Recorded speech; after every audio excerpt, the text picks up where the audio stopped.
আপনারা যদি বাজেটের মধ্যে একটা ভালো ইনভার্টার কিনবার চান তাহলে এটা নিবার পাবেন লুমিনাসের সোলার এনএক্সজি 1150E। এটা ভালো করার কারণ হলো এটাতে সোলার প্যানেল লাগানোর সিস্টেম আছে আর দামও খুব বেশি না, প্লাস সার্ভিসও ভালো। তো সোলার প্যানেল লাগাইলে কি সুবিধা হয়, সোলার প্যানেল লাগাইলে মানে কোনো 2-3 দিন কারেন্ট নাই, তখন মানে সোলার প্যানেল লাগাইলে ওটার থেকে বেলার পরে থেকে চার্জ হবো ব্যাটারি। তো ফ্রন্টে বহুত কয়টা আলাদা আলাদা এলইডি ইন্ডিকেশনস আছে, তার মধ্যে একটা সুইচ আছে খালি পাওয়ার বাটন, এটা 2 সেকেন্ড ধরে রাখলে পাওয়ার অন হবো বা 2 সেকেন্ড ধরে রাখলে পাওয়ার অফ হবো। তো বর্তমান কারেন্ট আইছে, এতক্ষণ কারেন্ট আসল না এত সময়, তো কারেন্ট আসার জন্য এটা মেন্স অন বিলে লেখা আছে না, men's on solar charging.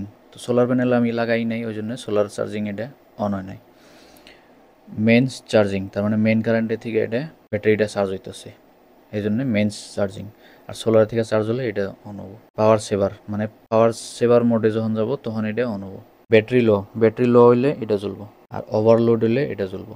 Overload মানে বাড়িতে বহুত বস্তু আনে দিয়ে দিলেন, হেভি অ্যাপ্লায়েন্সেস, ওয়াশিং মেশিন বা মোটর সটর অন করে দিলেন সব এক লগে, তখন এটা ওভারলোড হয়ে যাব। আর যখন যত সময় অন থাকবো সিস্টেমটা মানে ইনভার্টারটা, তত সময় এই এলইডিটা জ্বলে থাকবো। আমি 2 মাস ধরে ইউজ করতেছি, খুব ভালোই পাইছি, খারাপ না। খালি একটাই প্রবলেম কি পাইছি, এই এলইডি মানে পাঁচমোড়া যেটা ফ্যান, কুলিং ফ্যানটা অল্প সাউন্ড বেশি করে। তো পাশে নর্মাল যা কানেকশনস থাকে অন্য অন্য ইনভার্টারের সব আছে, এইটা খালি নতুন বস্তু যেনে সোলার প্যানেল লাগানি সিস্টেম আছে, এনে পজিটিভ এনে নেগেটিভ। মানে সোলার প্যানেল 850 ওয়াট পর্যন্ত লাগান যায়। আর এনে আছে 2টা সুইচ, ছোট্ট ছোট্ট সুইচ 2টা। এই সুইচে একটাতে সেট করেন নাকি ব্যাটারির টাইপ, যে টিউবুলার টাইপ না ফ্ল্যাট টাইপ, কী টাইপের ব্যাটারি। আর আরেকটা হলো প্রায়োরিটি সিলেক্ট করার জন্য, যে first priority electricity grid current নিমো না সোলার প্যানেল নিমো, ওইটা সিলেক্ট করার জন্য এটা। সোলার প্যানেল যদি সেট করা হয় তাহলে কারেন্ট থাকলে আর সোলার থাকলে দুইটা যদি এক লগে হয় তাহলে সোলার থেকে চলবো। আর যদি ইলেকট্রিসিটি মানে গ্রিড কারেন্টটা যদি 1 নম্বরে দেওয়া হয় তাহলে সোলার আছে, কারেন্ট আছে, গ্রিড কারেন্ট আছে, তাহলে গ্রিড কারেন্টের থেকে নিব কারেন্টটা।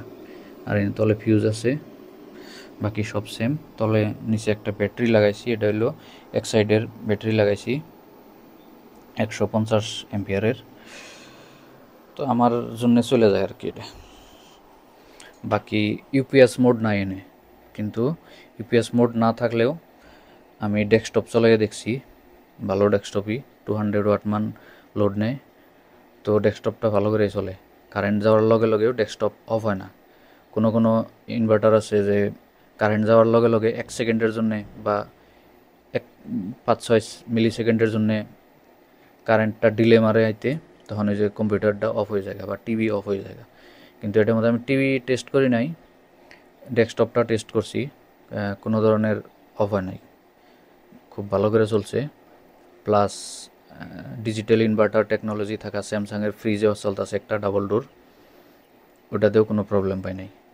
আর আমি ম্যাক্সিমাম লোড দেওয়াতে কম্পিউটার চলছে মোটামুটি 200 ওয়াটের। তারপরে 2টা ফ্যান চলছে, একটা 80 ওয়াট মানের ফ্যান মানে বড় পাখাওয়ালা ফ্যান, আর একটা 65 ওয়াটওয়ালা ফ্যান। তারপরে এলইডি ব্যাটেন বা টিউবলাইট জ্বলছে 2টা, আর এলইডি বাল্ব জ্বলছে 3-4টা হানি। এই কটা বস্তু এক লগে চলছে, কোনো অসুবিধা নেই।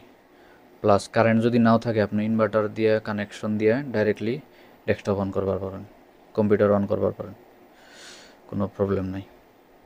তো এটা নিবার পারেন, কাস্টমার সার্ভিসও ভালো। খালি একটাই প্রবলেম যে ফ্যানটাই অল্প সাউন্ড বেশি, বাকি আর কোনো ইস্যু পাই নাই আমি 2 মাস ইউজ করাতে।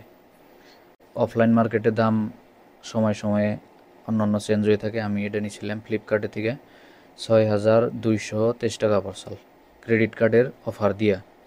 ক্রেডিট কার্ড না থাকলে একটু বেশি পড়তো। তো সোলার প্যানেল আমি যখন লাগাবো তখন আবারও ভিডিও আরেকটা দিমু কি জানি। আর এই ধরনের ভিডিও মানে বাড়িতে ইউজ হওয়া যত ধরনের টেকনিক্যাল রিলেটেড বস্তু আছে সব ধরনের ভিডিও দেখার জন্য চ্যানেলটা সাবস্ক্রাইব করুন, বা ফেসবুকে ইনস্টাগ্রামে দেখতেছেন যদি তাহলে ফলো করে থাকুন জানি। ধন্যবাদ।